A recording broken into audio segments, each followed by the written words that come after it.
we had to go to the IMF. But you don't just walk into the IMF like that. And we needed to do that fast.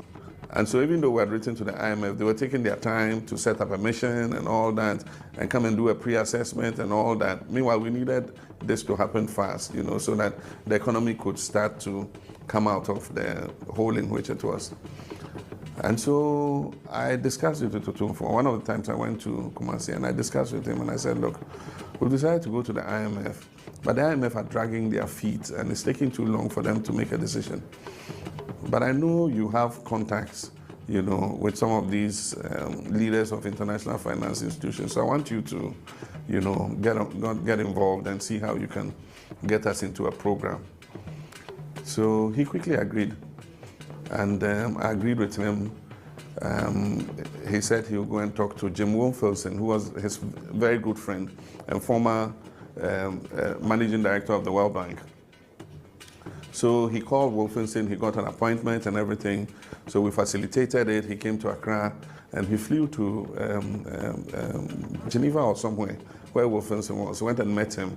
And he went with Wolfelson to US and went to the IMF office and met Lagarde, who was the head of IMF at the time. And she went and talked to him and said, look, my country wants to get into a program. Your people are taking too long. These are the issues. Of course, we had briefed him what the issues were. And so Lagarde, said, oh, okay, we'll deal with it. And so she called the mission chief for Ghana and all that and gave them instructions. And then we noticed that things started moving quicker. And then eventually we signed off on the IMF program.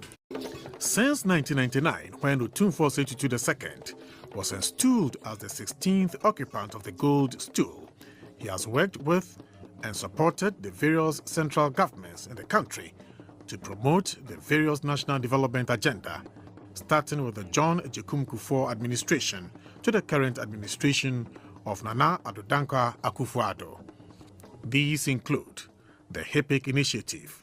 If Otumfuo had not been there in Washington at that time to influence his friends to work on IMF, I don't know what would have become of Ghana's budget. And people may not know, but for that HIPIC success, I tell you, perhaps the economy of Ghana today might not be the same. We wouldn't have made the headway. We moved from, if you would remember, the lows of something like 300, 400 US dollars per capita, 2001, 2002 and thereabouts. By 2006, Ghana hit